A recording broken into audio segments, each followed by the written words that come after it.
Welcome to the final episode of the Mol Belgie Argentina recaps from Reality TV Warriors. My name is Michael Harmstone, and joining me as always is a Canadian who is still waiting for a Belgian to send him a custom sweatshirt, Logan Saunders. Good afternoon. Good afternoon. It is time to finish the first part of our secret project. Yes, we got through this. We've been recording about at least two podcasts a week for the past 3 weeks. Yeah, this is the last of 8 podcasts in 3 weeks, plus the Greece ones, obviously. So, yeah, we've spoken far too much to each other recently. Yeah, I was thinking, I think I'm ready for a good. aside from interviews, I think we can do a good break for a month and a half. Considering we've done breaks before that lasted like 6 or 7 months before. So anyway, we should probably talk about this bumper pair of episodes because we're doing the finale and the reunion together. Mainly because we never have anything to say about the reunion, really. I don't have much to say about the reunion either. No. So previously, the Final Four was sent on 2 conflicting missions, one pair to protect a goose from approaching gauchos and from being photographed, and another to photograph as many birds, including the goose, as possible. They then faced off in archery and a logic puzzle to determine who would get the chance to blaze into the final 3, and who would get to snoop on the eliminated players' mole books. Kathy and Hannah were the winners of the day, getting to see the thoughts of those who'd gone home, or alternatively Mark's empty diary. In the end, though, Stein was sent home, leaving our final 3 as Kathy, Jill, and Hannah. And the final 3 are woken up by a band singing a song about their experiences. It is day 18 in Sierra de la Ventana, and they are off on a lovely hike. This is a great first start to a final 3 episode. You have to have like more of a fun challenge first. Yeah, and I'd forgotten about the song as well. I didn't. It's one of the few things I've ever remembered about the season is the weird song they just started playing outside their little cabin at Final 3. Mainly because Jill's is like, just because it wakes everybody up and they just are stuck listening to it. And Jill's just stood there, not for the first time this season, just wearing his pants. Yeah. And what you can't see is, of course, Mark is still in the room, just huddled in his sleeping bag, just going, "Put some pants on, Jill. Put some pants on, please." I'll sing a song for you if you do. And during their hike, Papa Bear will meet them on 3 separate occasions, and they can earn a lot of money, but also have an unforgettable day. And they will come with him for a private chat one by one in each place. And Hannah is the first to get an offer. She can get a massage. She'll get the massage regardless if she says yes, but they can only earn €2,000 for the pot if only 2 of them say yes. Hannah says yes, Kathy says no, and Jill says no, earning no €2,000, and only a massage for Hannah. I think this is the one. It's a great challenge and concept, but the mole can essentially ruin this every single time. The mole can make it just so they win nothing. Yeah, that's why they switch the order in every single round, I think. Because by this point, Kathy and Hannah are both very much on Jill. And they're both just trying to stop him taking money out of the pot now. Yeah, it would be a really big cheap shot to the players to be like, oh, we have this challenge where both of you know who the mole is and there's nothing to convince you otherwise, but we're just going to have him take €6,000 away from you. And Kathy and Jill argue. Apparently Jill is sick of hiking but hates massages. And he said it earlier in the season. Yes, at least they did a flashback to be like, hey, I did play this challenge as a player rather than as a mole. At least there was that where they could do a callback saying, hey, Jill's did say that he hated massages, and at Final 3, the mole pretty much especially in a setup like that, unless they want to make things really unfair, they do have to play it as a contestant. Yeah, I don't think there was any actual molding in this challenge. I think it was just here's 3 people who've spent 3 weeks together, know each other quite well, and now let's see whether Jill can actually predict what to do to Mole. I don't think there was any outright help that he got in this challenge. I think it's just him being a good judge of what Kathy and Hannah will do. Yeah. And along the way to their second offer, they see a tarantula, and Jill freaks out, like he's playing Animal Crossing. Yeah. Basically, if you had the sound on the episode, you would have just heard the little scuttling noise that tarantulas make on Animal Crossing and gone, oh shit, I better not have my net out. Oh, crap. When did they add tarantulas into Animal Crossing? Oh, God. I think they're in from the start. Really? They're an absolute nightmare if you accidentally come across one. Because I've been obviously playing a lot of New Horizons recently, and it's just got to the point where tarantulas have been replaced by scorpions because of the month. And if you run around, even if you're you're not paying attention to the tarantulas or scorpions at all. If you run around with your net out, they will attack, and they will attack fast, and it's really, really annoying. You actually have hit points? It makes you faint. If a scorpion or a tarantula attacks you, it makes you faint, and you go back to your house if you're on your island. It's so annoying. I've played so much Animal Crossing over the years, and I have never had... mainly the GameCube and the Wii and DS version. I don't think I've ever seen the tarantula. Yeah, I've always avoided the tarantulas and the scorpions until New Horizons, and now I'm actually trying to fill my Critterpedia, so I had to hold my nose and try and catch some tarantulas and scorpions. And at the second offer, Gilles is the first person up. There is a showcase of prizes waiting atop the hill, and they can choose what they want up to €2,000, but can only keep them if 2 people say yes, and also earn €2,000. Gilles says yes. He goes for movie tickets for a year, a new suit, and an e-reader. Kathy says yes and chooses the cruise and the bike. And Hannah struggles with her decision, but says yes, and they all earn nothing again. Even though Hannah and Kathy had a discussion about what they would do. Yeah, they haven't learnt their lessons still at this point. They only have to work together as a 2-person team, and they're such complete opposites that they still can't do it. And interestingly, the approach to the third choice is scored with a very familiar musical cue that they use quite a lot. And it's a song called In the House in a Heartbeat from the 28 Weeks Later soundtrack. But they use it at least once a season, this song. If you Googled it, you would recognise the song immediately. It's a very familiar piece of music that they use. It's not by George Michael, so I don't know. Ah, yeah, it's by Willie Summers, though. Oh, that's why. Yeah, no one's heard of it. And for the third choice, Papa Bear meets them on some train tracks, and the final offer is to go paragliding for 15 minutes with a professional. And they can do it regardless, but someone has to say no for them to earn €2,000 for the pot. And Kathy says yes, Hannah says no, but really wanted to do it, and Gilles says yes. And they finally earn €2,000 with a possible 6,000.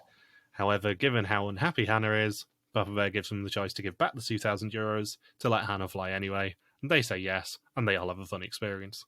You can tell, when people say, it was more about the experience than it was about the money. This confirms that this was more about the experience than for the money. Yeah. At this point, Hannah basically went, well, I might be spending €2,000 of Kathy's money here, so it's my final chance to get back at her. I'm just going to take the flight anyway. Just throw a big temper tantrum and pout the whole time. You'll get to do this paragliding, sucker. But it's interesting that the final challenge of the South Africa season is quite similar to this in the push the button challenge, where they can take money out of the pot. But it has a reward for everyone if they don't take the money out of the pot. So it's kind of a similar idea to this one, but a twist on it. Yeah. And the next day, they drive themselves to the final challenge of the season, which takes place on a dry riverbed. And I'd completely forgotten about this challenge again. Papa Bear gives them time to test out some video glasses, and they will have 4 minutes to cross the dry riverbed and grab as many money tubes as possible, for a total of up to €7,000 for the pot. The money is only earned if they leave the riverbed within 4 minutes, and whoever crosses to the other side fastest will get a clue to the name of the mole. What's surprising is that this is a very unique challenge, but I have no memory of it either. Yeah, I could remember the temptation hike quite clearly, and the fact that they end up earning no money because Hannah gives it all back to Paraglide. But I had no recollection of this challenge. Even though it was a really cool challenge, I remember originally watching it a few years ago and thinking, wow, this is a really cool concept. I didn't know you can have a camera where all you see is from the other person's point of view, and how trippy that is. It doesn't really feel very finale-ish, though, does it? No, that's the thing. It's not epic. I mean, it's in a little you think, I always reference the Vietnam final challenge with the heist in the abandoned warehouse. That's the sort of epic challenge you expect. Not, we're in this field in the small grid and you're collecting a few tubes over, and you have a 4-minute timer for each person, and it's a silent challenge, and that's pretty much it. Well, that is it. That is the whole challenge. I know we said this about the Greece season as well, but this final challenge does not feel very finale-ish. It feels kind of like it should be a mid-season challenge, and it isn't that epic for the final one. Because it should be big and bombastic. That's the thing. We expect a massive challenge at the end. Like it belongs in one of those episodes where there's 3 challenges, and this would be the one wedged in the middle. Yeah, it's basically the banana boat challenge of the finale, albeit with less Mark in a sleeping bag. Yeah, but here, yeah, it's treated as the big final thing, and the reward of whoever crosses first gets to confirm who they think the mole is. But at Final 3, everyone is certain as to who they believe the mole is, so it's not really that useful of a reward. And just the way that it's just, you're going to collect some tubes and get some money, rather than the high stakes heist or some other challenges where there's a big sum of money up for grabs to try and collect. The all or nothing aspect. Yes. Like, I think back to the American version where they had a hike challenge at the end of season 2 that was worth $100,000, I think. Yeah, because that was the one where everyone got lost in the hillsides, wasn't it, I think? Mm-hmm. Or what was it at the end of... What did they do at the end of the first season of the American one? I think that was when they were in the 3 different rooms, I want to say, and they all had to use clues to help each other out. Or even in the Celebrity Mole seasons, how they had collect the money in the mansion challenge for Hawaii. Or in Celebrity Mole Yucatan, they at least had the monster memory game to try and match the 40 pictures. Yeah, and then what do they usually do for a final challenge? I'm trying to remember. It depends on the season. I know that's a stupid thing to say, but some of them are really epic. Some of them are kind of damp squibs, because Vidum this year was the walk of temptation over the top of the gate. Yeah, where the mole had to distract them from which box money was in. See, that's a worthy one too, because it's interaction with the mole as well. It's like, can you outwit the mole going into the final test? But here, it's not a bad challenge. It's just, should this be your grand finale? Yeah, it just doesn't belong in what you'd expect a final challenge to be, and we are not criticising it at all, because the next season we're going to cover in terms of Belgium probably has the best consistent run of challenges ever. If anything, I would have switched out the order. I would have had the hike be the last challenge of the episode, and then the tube challenge be the first one. I think that would have been more fitting. And then you finish off with paragliding for the season. And also, you then have a proper temptation for whether to take the money or whether to do the paragliding, because if they don't take the money, that's literally the guaranteed pot. Yeah. I agree. I think they should have probably been a different way around. But what specific challenge from this season would you have used as the final challenge? Oh, that's a good question. It's tougher to know because you need a certain number of people for a challenge, but if you could adapt a challenge to be a final 3 and have it be the final one, which one would it be? Maybe the slaughterhouse challenge, where whoever gets left behind has to take the final quiz on the floor of the slaughterhouse. Chained to the wall. Chained to the wall. And Hannah in her face paint, cooking up gruel. Maybe the pigeon cage challenge, actually. That was what I was thinking too, because you could easily adapt that for 3 people. Yeah, you could easily play that with 3, and it then means that the mole can't exactly sabotage.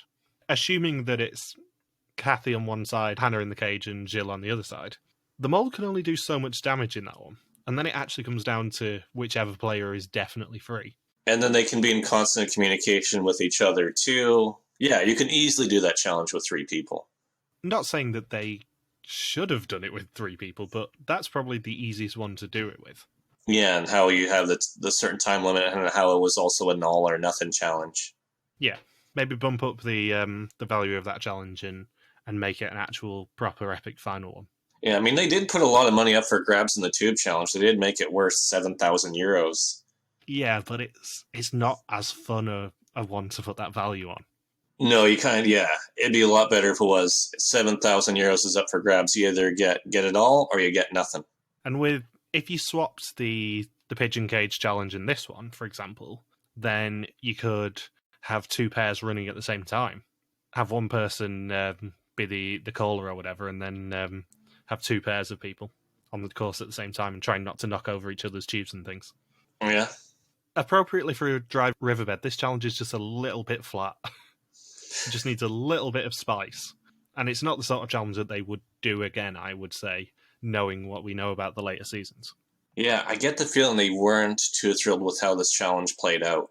No, it's just a bit kind of isn't it, for a final challenge? Yeah, like it's a good challenge overall. I would like to experiment with those goggles where I think Jill said, "I feel instantly nauseous putting this on." T-Bode would probably faint. I mean, Mark could have a real challenge doing it whilst still in a sleeping bag, wouldn't he? Trying not to knock any tubes over. Damn it, we lost another tube. So, yeah. Kathy films for Hannah, Hannah films for Jill, and Jill films for Kathy. Hannah's up first, she knocks over a tube straight away and then grabs another one and ends up grabbing 3. Jill is second, he grabs 2 tubes. And then Kathy is last up. She has absolutely no spatial awareness, despite the fact she was probably the best in the tester. She grabs 1, but knocks another 2 over, and runs out of time. And then blames Jill's for not knowing how to operate the camera.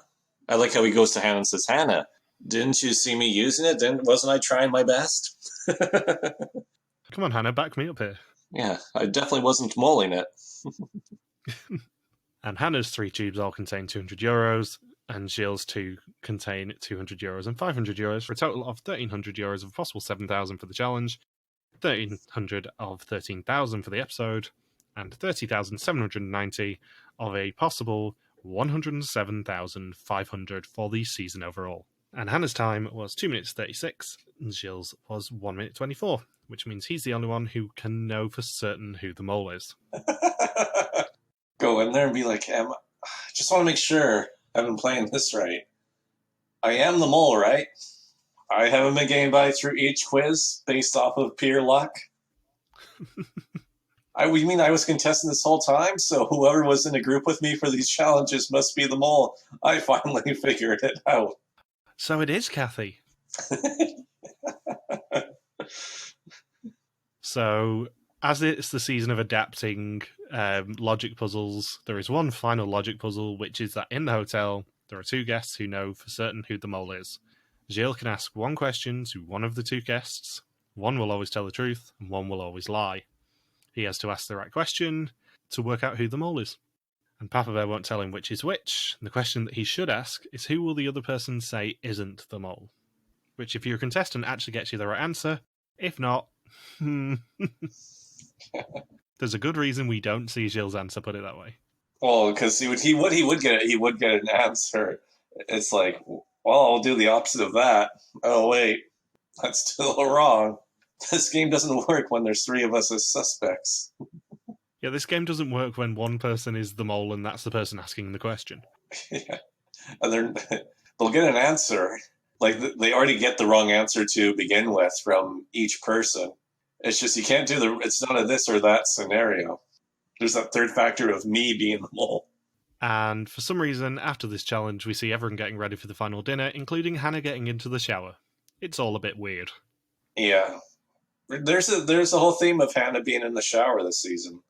There hasn't been this many shower scenes for one person since Janet Leigh in Psycho. Good movie reference. Which was also referenced on a season of The Mole. The first American season, they did a whole theme off of Psycho. And then we get our final interviews with everyone. Kathy says that she chose to be so competitive and she's not really a dick. Hannah says she struggled with losing people every few days, and Gilles says his only regret was the 11 Jokers game, as he went a bit too hard on it. What's funny is that's the same thing he says as the mole, too. Well, yeah. Yeah, this is taken straight out of his mole confessionals, is the fact that he probably did play a little bit too hard on the 11 Jokers game. Yeah. And Hannah says she got this far by making friends and played differently to Kathy and Gilles. And then everyone denies that they're the mole. And we open on day 20, the final day, with the candidates driving to the test and reveal location. And Papa Bear meets them in the mountains and wishes them all luck, and sends them off to their respective trees where the laptops await. And something really interesting about this scene is the fact that in the next time trailer in the last episode, we saw Papa Bear on top of the hills raising a flare, and we never actually see it in this episode. Maybe because there's a blooper. Yeah, I don't know. There's never actually any acknowledgement of why he was raising a flare. Just dances around him. So it's now time for the final test. 30 questions on the identity and actions of the mole. Whoever knows the most will go home with €30,790 and will unmask the mole. And Gilles says that his little challenge the day before removed all doubts on who the mole was. Hannah says she never trusted Kathy as she gave nothing away. Kathy says that Hannah was an open book and everyone trusted her. Hannah says that Jill is cunning enough to see things through and never stood out. Kathy says Jill disorientated her in the last challenge by zooming in on her feet and then zooming out right after. Jill points out Hannah's tendency to solve puzzles after the time runs out. I like how that was even a running joke amongst the contestants. It's a running joke, but I love how, even though we've not seen this season for 4 years, the two main running jokes of the season being Hannah pointing out how to do puzzles right after the time runs out, and Timo saying, I definitely know who the mole is, are both referenced in the finale. It's great. It's like, yeah, we actually do remember some of this season. And Kathy says in the 11 Jokers game, Jill ruined it for everyone. And Hannah points out Kathy's obsession with Evita Perón. And Jill says that Hannah lied so well at the Hippodrome Challenge that nobody knew what to think. And in a mole question that I don't think has ever been asked on any test ever, the test actually asks what the mole's blood type is. To which Kathy says she doesn't even know her own blood type. They must have had a conversation about it if it ended up on the final test. Yeah, and you've also got to think, with a question like that, there's only a limited amount of answers. So what happens if the final two are both the same blood type as the mole? They can't use that question then. They'd have to have had backup questions purely for that eventuality, because there's only, 6 or 7 different blood types?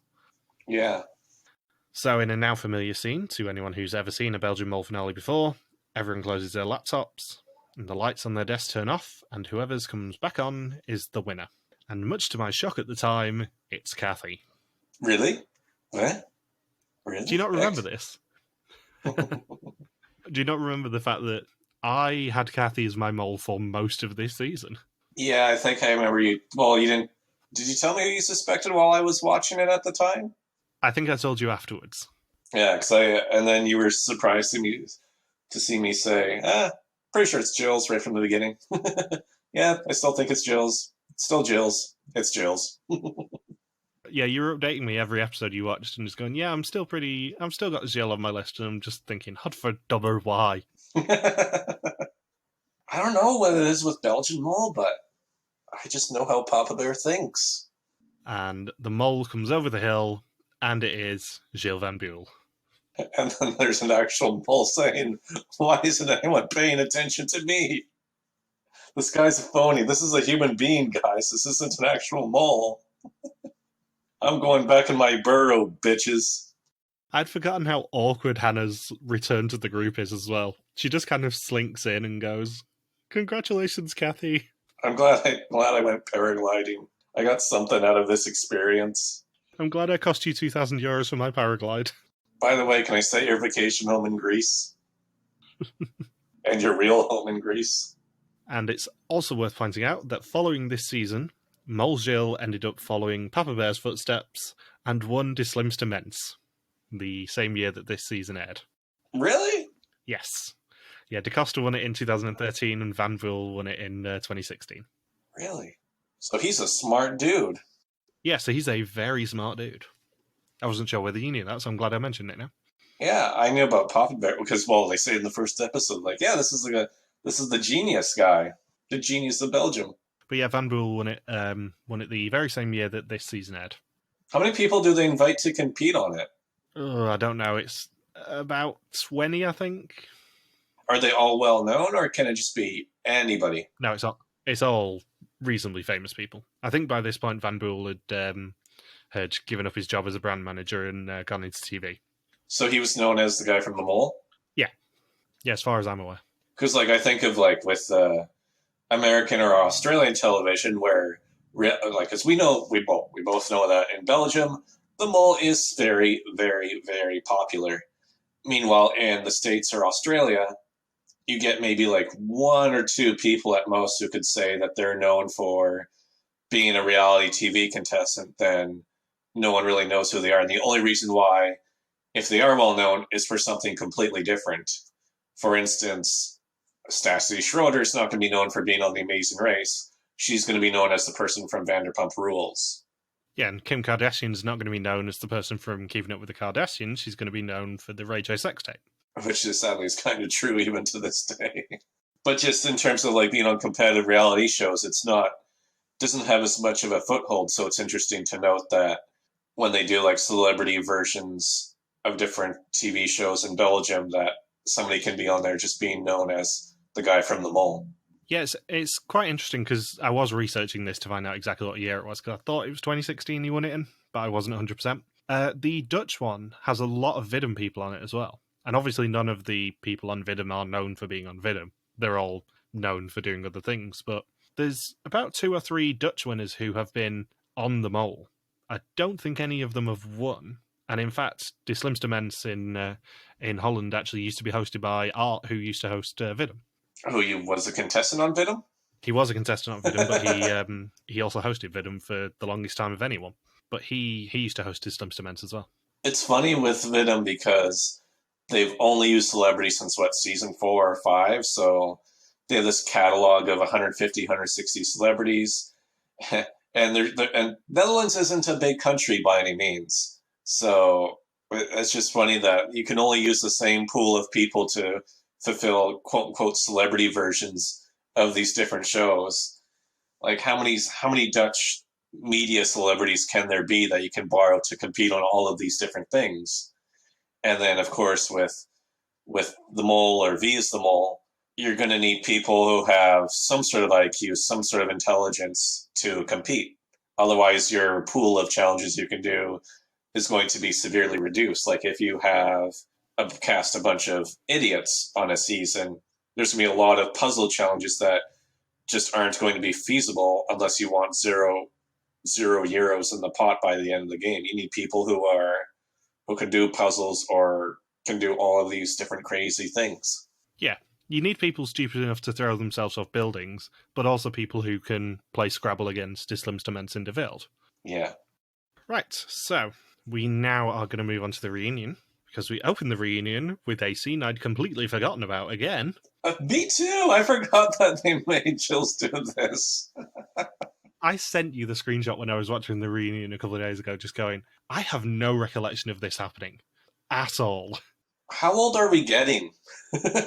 Yeah, it's become a thing that Papa Bear does test one challenge a season, and actually we didn't find out which one it was for Greece, so I'm still hoping it was the Scott Flannery Memorial one. But I'd completely forgotten that they threw him off a bridge in the Ardennes. Stop counting down, guys. I'll do it myself. And like the fact that the production team, even though they've not actually filmed the show by that point, are already starting giving him shit for having a small penis. How did we forget this? I don't know. So we open the reunion with Papa Bear testing out the bridge challenge from the premiere. Instead of doing it in exotic Argentina on the Cabo Corral Reservoir, which German Mole also used, he is in the freezing Ardennes, and he 100% does not want to do it. And they do actually, in a wonderful scene, they do mock up the approach to the reservoir like they did in the premiere with the 10 unknown Flemings went on a mystery trip bit. But instead of the candidates hanging off the bridge, it is, of course, Papa Bear Gilles da Costa. And interestingly, they seem to have got the army out to watch over him. There's a full-on, army presence, and that is confirmed in the credits. Or I like how he freaked out over when he saw the ambulance, too. Where he's asking, why is there an ambulance here? How temporary is this job? Maybe, just maybe, jumping into freezing cold water in the Ardennes in October is not the best of ideas for your health. Well, we've both been to Belgium in May for the finale last year, and my God, was it cold there in May. And I'm from Canada. It wasn't as cold as it could have been. I was still in a short-sleeve shirt, so therefore it was probably above 10 degrees. Yeah, but I just remember, once nightfall happened, I was thinking, both nights, I was thinking, man, this is not the weather I was expecting for May.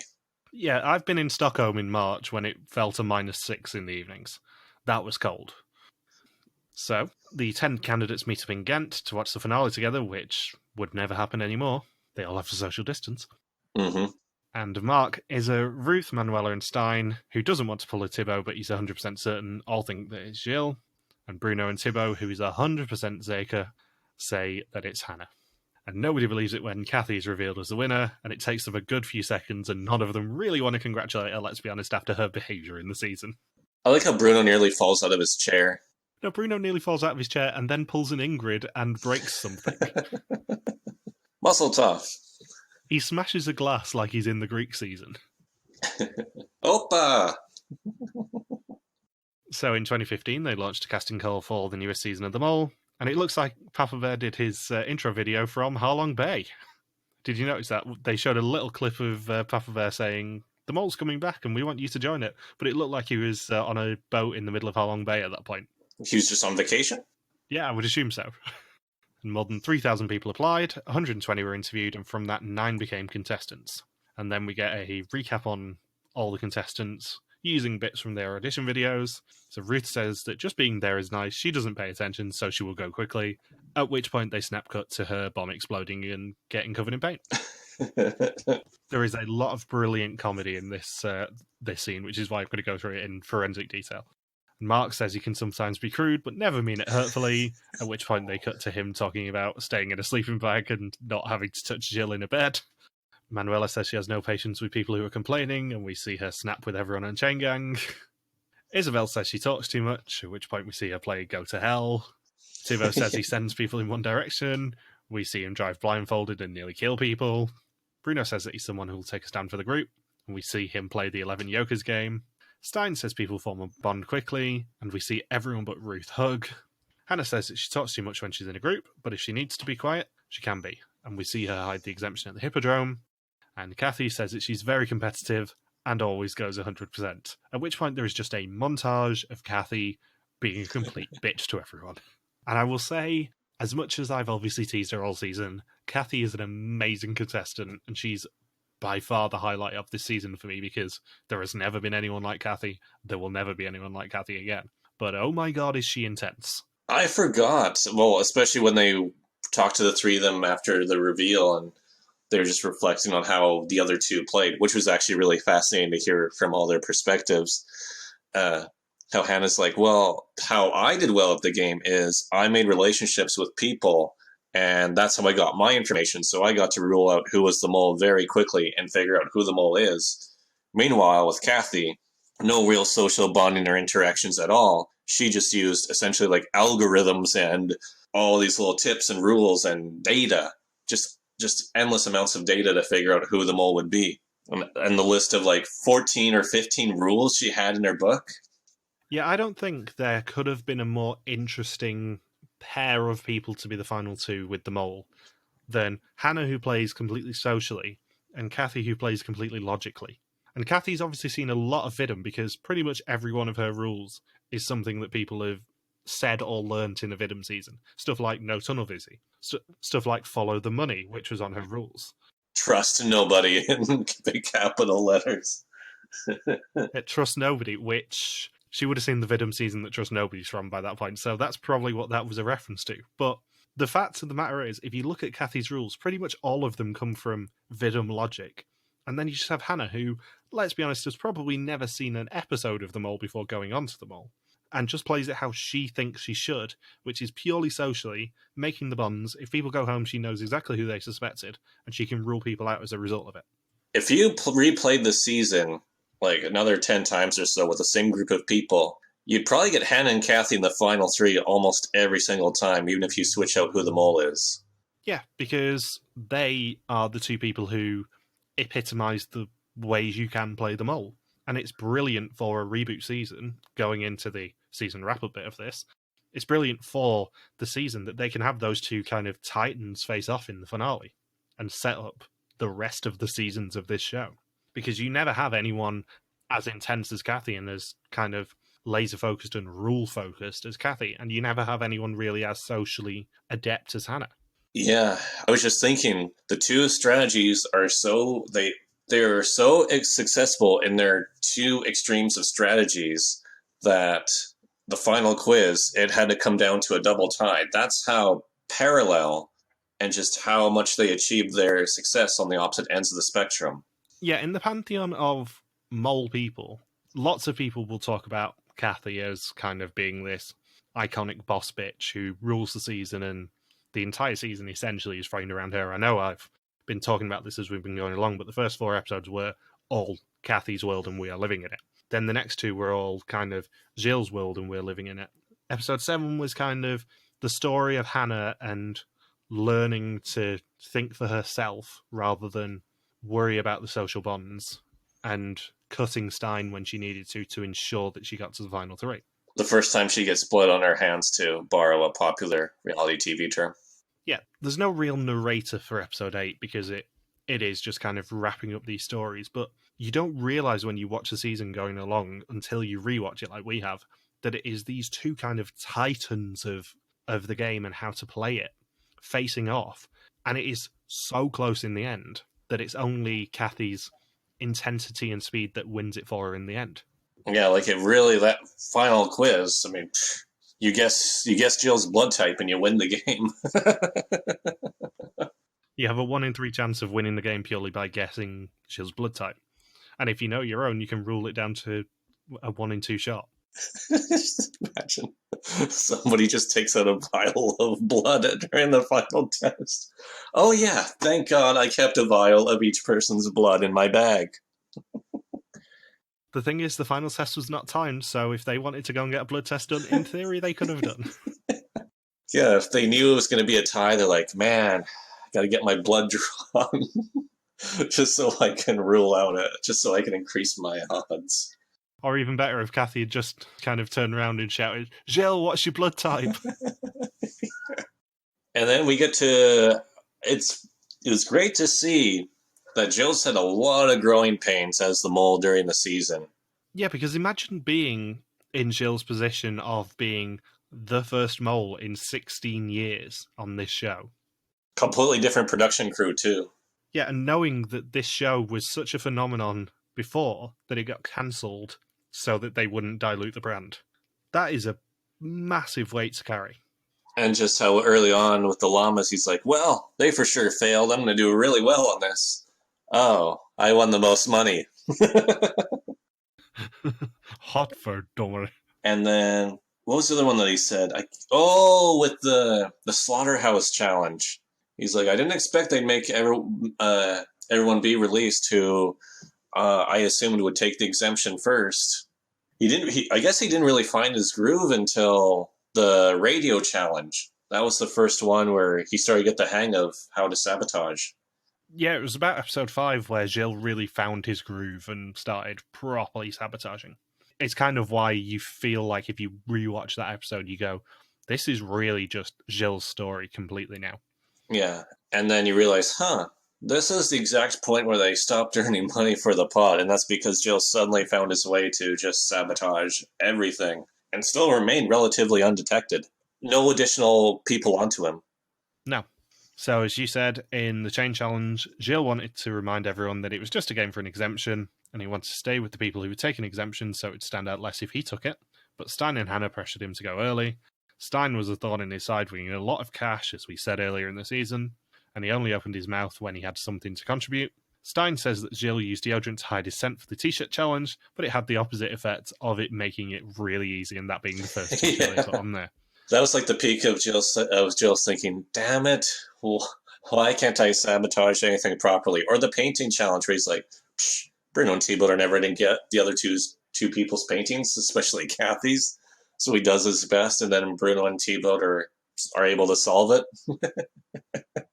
And he thought Manuela had caught a bankrupt llama, so he tried his best in the llama challenge, but she didn't, and it ended up with him earning the most money. He didn't know the solution to the family tangram, so it was genuine enthusiasm when he won, and his mum said to him, if you're the mole, don't come home. Oops. Then the next day, the day after the reunion, they cut to Gilles' stuff being like thrown off the balcony and onto the curb down below. Ma, what are you doing? And as the season was airing, Kathy got trolled on Twitter, and Hannah got accosted in the street after the Hippodrome challenge. You're a liar. Well, I like how on a season of The Mole, where just any season of The Mole, where the whole premise is one person is sabotaging and lying to the entire group, and then people get upset because somebody lied. Yeah, but people are crazy on Twitter. Yeah. I mean, it makes sense why Kathy has pretty much disappeared off of social media. If you go to her Instagram, I may or may not have creeped her Instagram, and she has not posted anything since 2018. I don't blame her, given that she did come across as being a bit crazy in this season. I'm sure that's just competitive Kathy, but she was very heavily featured in a lot of these episodes. Well, just think with Hannah, when we didn't know, but we didn't learn about this this about Kathy during the season, but Hannah's like, I can't play the way that Kathy plays. She has 3 diplomas. Like, Kathy is really highly educated, and which means, like, you have to be, like, it's tough enough for people to suffer through 4 years of school to get 1 diploma. So she probably, like, did a double major and just did all of this intense schooling and was just probably focused on the career that she wanted for, or the careers that she wanted for a long time. Like, that's somebody who is driven if you can get 3 diplomas. Yeah, I understand why Hannah was so scared of facing Kathy in the final, because Kathy is a quizzer. Kathy is a test taker. You do not compete against somebody like that in the final. No, that's why she was like, "Oh, do I tell Stein who the mole actually is?" Because Stein probably doesn't have 3 diplomas and hasn't dedicated, like, I'm gonna guess, like 25 years of their. Well, Stein's not even 25. Kathy's probably done more tests and spent more time taking quizzes and tests and exams than Stein has been alive. Yeah, the one thing I will say about that, though, is that Stein is an engineer. He has taken a few tests in his time as well. Yeah. Well, it's only 1 diploma. Yeah, Hannah would have had a better chance against Stein, but that's also not saying much. Maybe in engineering school you learn everyone's blood type. So, in the biking challenge, Gilles knew the question beforehand, so what to memorise, but needed to make sure he was in the chapel. This is also the first challenge where Kathy suspected him, which was episode 2, and he tried to pedal on the right-hand side of the road to avoid the signs, but Bruno spotted them and called them back. And she'd already discounted Thibaut by that point. It couldn't be Bruno because of him pulling them back to the sign, and Mark and Manuela were way back, so that only left one person sabotaging that challenge, which was Gilles. However, because she'd set herself up as being so untrustworthy, Gilles went into the chapel, and she struggled with tunnel vision at that point. In the metro, he needed to run, and he trained hard beforehand to ensure that he could actually run it in time, and he decided to just hang around at the station just in case everyone else won and he could just miss the metro. He convinced Bruno to sabotage with the sandwich so they could, quote-unquote, go to the finale together. And when Bruno came up with a plan for the 11 Yokers, it scuppered his plans, and sabotaging was hard, so he decided to try and keep talking and run the timer down, but went a little bit too hard with his negotiation tactics. Kathy says that she was waiting to see what Gilles said, so that people suspected her too. And when did Hannah suspect Gilles? I don't think it was ever actually mentioned. Was she just onto him from the beginning then? No, I think it was probably more of a slow burn with Hannah. I don't think there was a particular moment where she decided that he was the mole, but it was just kind of, it can't be everyone else. Well, yeah, because she was saying how she was able to rule people out as the game progressed. I'm guessing Gilles was always one of her 2 suspects, probably from the beginning, and was able to say, definitely not this person, definitely not that person. Maybe by, like, episode 4, she was probably pretty certain. Yeah, I think it was more of a slow burn for Hannah, which is why we didn't officially find out, but Kathy was onto him from episode 2. That's pretty impressive. And there were also hidden hints. There was a picture of Kathy right before the credits, but when the word mole first appeared, you heard Gilles for the first time. Every time someone went home, Gilles wore an item of clothing the next day with the same colour as their mole book. After the Apostle Challenge, Gilles paid homage to Judas by spilling the salt at dinner that evening, and he did the same in the 11 Passfragen game. In the silent interrogation game, 2 clips are played in Papa Bear's introduction, one of Jack from Titanic and one of Arnie from the film Junior. Jack and Junior are Gilles' middle names. In episode 7, Gilles' thumbnail at the execution was slightly different. If you play it as a maze, it's inescapable, unlike the normal thumbnail. And in episode 8's opening song, it begins with a G-flat, or, in Dutch, a G-mole. And Gilles' playlist also had hints. Each episode had one song which referred to a challenge. I don't have much to add about the hints. No, I mean, we say this every single time we do a reunion episode. The hints are all right. The hints are kind of a head-slapping moment when you're watching them, but we can't really do them justice on a recap podcast, I'll be honest. I like how when they were talking to all the eliminated people, Stein's like, what did he say? He's like, I'm pretty sure Gilles is the mole, but I don't want to pull a T-bone. I like how even for them that was a running joke. Yeah. And Kathy decided that she was going to share her winnings with anyone else who unmasked them all. As that was only Hannah, she gives her a cheque for €5,000 to buy a new sticker machine. And she says she's going to pay for a party for everyone in Greece. She's donating some to a refugee charity and saving the rest for her kids to travel like she did. And Isabel also hands out 2 gifts, one to Hannah and one to Kathy, and they are sweatshirts. Kathy says #housewife with a maid, And Hannah's, of course, says, "Hold my poodle." And everyone ends the episode in a caravan giving confessionals about Gilles as the mole, or in the case of Gilles, his last confessional as mole. Should we very briefly go over who everyone suspected? So Kathy and Hannah were the only two who ever suspected Gilles. Ruth suspected Kathy, and she was sure of it. Mark suspected Thibaut from day one. Manuela was on Kathy as she was born for it. Isa focused on Bruno, and she thought it was his strategy to talk about personal things.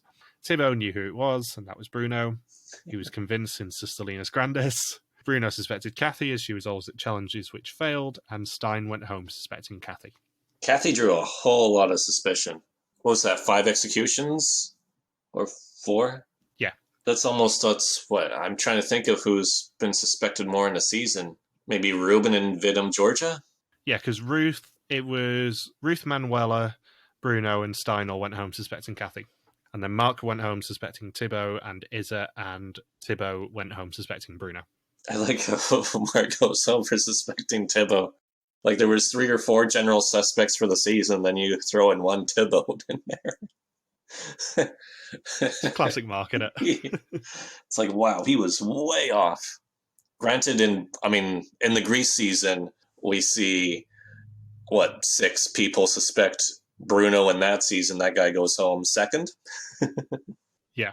The great thing is that, spoilers for German Mole, because you've not watched it yet, when they hand out the Mole books, they also give everyone a personalised pen, just to stop a Mark thing happening. Oh, just so somebody takes at least one note? Yes, just so nobody has an excuse not to take any notes. What am I going to do, write my own blood? So, that is the end of our actual season coverage.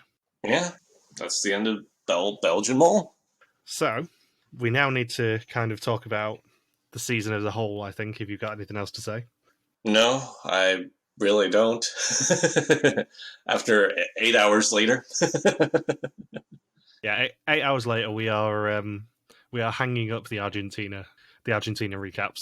It's a really interesting season to go back and rewatch, I would say, because the casting is so much different to the rest of the Belgian seasons. They had the challenges pretty much down from day one, which was great. Papa Bear was on fire from day one. Like, you look at the contrast between him and the German hosts, and it's like night and day.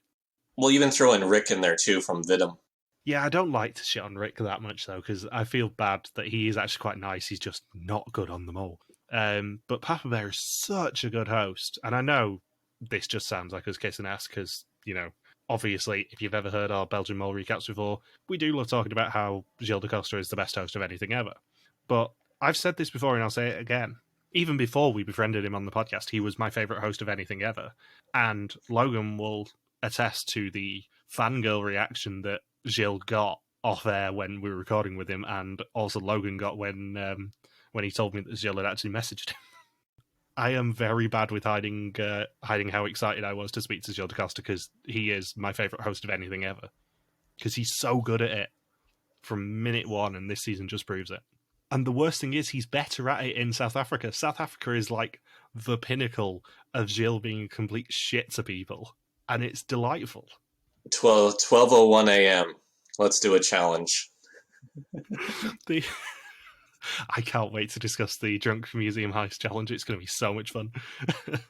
But yeah, if you ever rewatch this season, if you've already watched it and you've kind of just been listening along for funsies, or if you've been watching it at the same time that we've been talking about it, if you ever rewatch this season, just pay attention to Stein making so much money, Kathy being a boss bitch, Gilles just being a sneaky little shit in the background, but also Papa Bear Gilles de Costa. If you consider that this was the first one of these he'd ever hosted, and he's so good from second one of minute one, and I know he has a great production team around him, but they have just on fire with this show already, one season in, and it's continued for the next 4 years. I like how Gilles being the mole, it wasn't just establishing a rhythm for himself during the season, but it was just as much of establishing a rhythm for the production crew, because as we'll see in subsequent mole seasons, whoever the mole is has a much better idea of how to conduct themselves right from the very beginning. Even with Elizabeth in in Vietnam, where she's not even picked until on site, and she has an easier time sabotaging right from the beginning, in contrast to Jill's, who had months of planning. The production crew just didn't know exactly where to position him or what information he needed or didn't need to succeed in the challenge. His version of succeeding. This season was basically 90% there, and they perfect it straight away from South Africa. And I am so excited to close the book on this one, go through VSML 21, and then hit the ground running with South Africa, because they start at 11 and they do not stop for the entire season. It's, as we mentioned last week, it's not necessarily a season that is big on the characters, although Logan's boyfriend is in the cast. It's more a... I'll just wait, I've got so many of those jokes. Can I just take an aside to say that I have been dating... I have been in a relationship with a woman for the past year. That's what you're telling us, but I've seen the pictures of you and Davey, just saying. And she's not Belgian, she's from the Philippines. Maybe they'll use that as maybe they'll use the Philippines as a location. It's actually very possible. But yeah, even though it's got Logan's boy toy in the cast, it's not really a season that is as big on characters as Argentina, but it is a season where every challenge is bonkers. In the space of just a few episodes, you have the Drunk Museum heist, the iconic sat-nav game, the tricking people into thinking that there's a live lion in a cage with them, the ostrich maze. They're just the ones I can think of off the top of my head. There are a few duff ones. I mean, the caravan sleep test, I won't be kind to. I'll warn you now. Yeah, it's a memorable one for weird reasons. I'm going to watch you sleep. Yeah, there aren't a lot of challenges that I'm going to be shitting on that much in that season, and it's going to be a really fun one for us to cover. I'm so excited already. All right, I think that does it for me. Yep, I think that does it for me as well. So closing the book on Argentina now. Thank you for listening to our final Mol Belgie recap of the season. We'll be back very soon to discuss VSML 21 before returning to look back at the South Africa season of Belgian Mol. Don't forget you can contact us on Twitter, Facebook, YouTube, or Instagram, where we are RTV Warriors, or you can email us on contact@rtvwarriors.com. Logan is on Twitter at Logsuperquacky, and I'm MJ Houndstone. See you soon. Peace out and just chill till the next flavoring.